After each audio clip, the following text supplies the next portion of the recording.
The future of business coaching is changing. Here to lead us into the future is Daryl W. Gurney. He's an author, an executive coach, a speaker, a licensed spiritual counselor, and he's also an entrepreneur, co-founder of CareerGuide.com and TheBeck40.com. Welcome, Daryl. Hey, thank you, Gene. I really love this theme. Business coaching, past, present, and future. Tell us about the knowledge that you were seeking here. Well, I will just say that anyone coming into this conversation now would probably want to treat it like a Netflix series and go back to the beginning and walk through, because kind of a lot of the previous themes have touched on so many varied ideas of what coaching is, how it's being received, what are the cultures that it shows up best within, how it gets into organizations, that it just kind of evolved that I wanted to just ask this expert panel, where was coaching, say, 10 years ago? I mean, we could look at it 20 years ago. Didn't even really exist much 20 years ago as a distinction. You had therapists, you didn't have coaches. But, where was it 10 years ago? Where do they see it in 10 more years with all the involvement and technology and the greater receptivity? So I just wanted to see what this expert panel had to say about that. Now, Daryl, I think your findings might surprise a few. But before your findings, tell us about the thought leaders who sat in on this knowledge stream panel. Again, it's always a privilege to throw out a topic or throw out an idea and just see how it is run with, given all the varied experience. We have so many people that jump in and really get involved in this conversation, and you get to hear the perspectives from just different parts of the world. We have coaches that are in the UK. We have coaches that focus in Scandinavia. We have coaches that work varied corporate structures, work individually with executives and managers.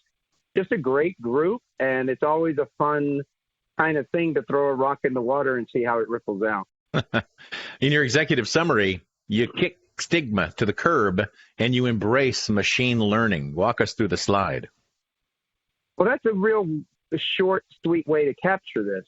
One of the things that unfolded was just one of the big changes over the last 10 years has been the way coaching is perceived.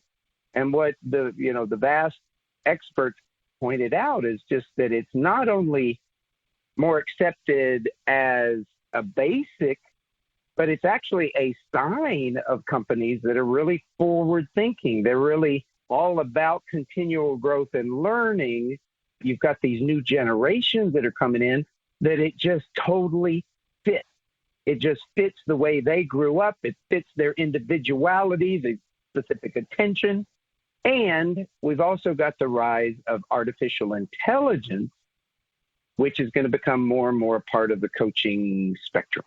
Very interested to hear more about that slide. Let's get into key point number one, which you've done a good job of recapping, which is that it used to be a fix to a problem, but now we use it to prevent a problem and to fuel growth.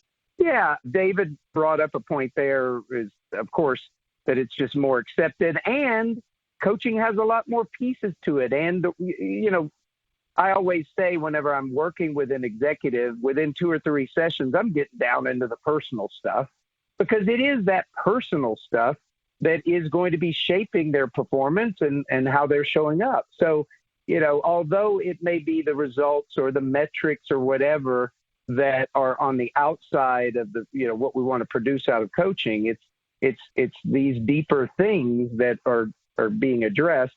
Don, talks about the stigma falling away. And even Brendan McGinty, pointed out that 10 years ago, you maybe have 1 session a week with your coach and you chocked it full of lots of issues and things to talk about. But in today's world, not only is it so more accepted, but because of video technology now and accessibility to coaches, you don't have to actually sit down with somebody. There's a lot more coaching. It happens with more frequency. So that's another dynamic of where it is now compared to where it was 10 years ago. So not only is the idea or the reception changing, but the workforce is changing a lot. And they're kind of a sponge for the stuff, right? Well, yeah. And Don, well, actually it was Patrick Hans and Don a lot of people were really talking about how you have your millennials, you have your Gen Y, you have your Gen Z, and Don pointed out how they're educated today, with a very much of a focus on, the educational system is about self-esteem. I mean, hey, we all know that, kids that grew up over the last 10, 20 years, they got participation awards, right? and yet when they get out into the workforce may still be very much metrics oriented. And therefore, these younger generations really do adapt well to an individual approach. And so, personal coaches working directly, with a young professional, coaching is not to fix. Coaching is keeping a great player being a great player. So key point number 3, a little ominous, are the robots taking over our mind and our coaching? Really great interactions with the experts around this. Patrick, talks about Gen Y. They're used to, getting their intelligence from sources, but at least they had to go onto the web or go onto an app or something like that to search it out. Now you've got Gen Z that shouts out to Siri or Alexa, find me this, find me that.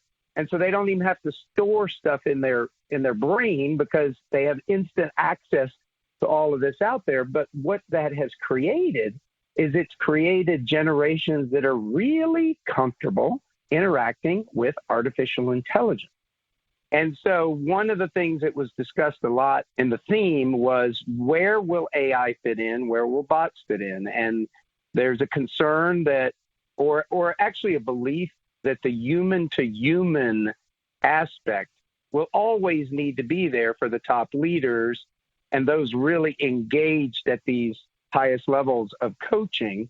And yet, passing it down the line, those who have been coached may have artificial intelligence to support those, below them in the organization, or there may be ways to keep the weekly coaching alive through bots or AI that even supports that executive outside of their individual human fleshy coach.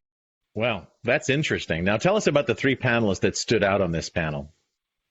Well, always Cody, Don, and Patrick, they come up here because they're just jumping in and they're involved. I got to say that a lot of people not showing up on here just make great contributions as well. Alan Arnett, who I mentioned, Brendan McGinty, Patty Soltis, Lena Rorvig, David Cottrell. So we have a lot, and I think, again, we are so thankful for the ones that week after week really engage and make this a real lively.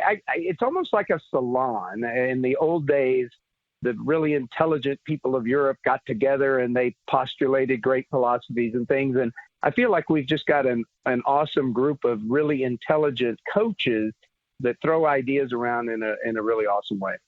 I look forward to our next conversation, Daryl. Thank you. Thank you, Gene. That's Daryl W. Gurney. He's an author. He's an executive coach, a speaker, a licensed spiritual counselor, and he's an entrepreneur, founder of CareerGuide.com and theback40.com.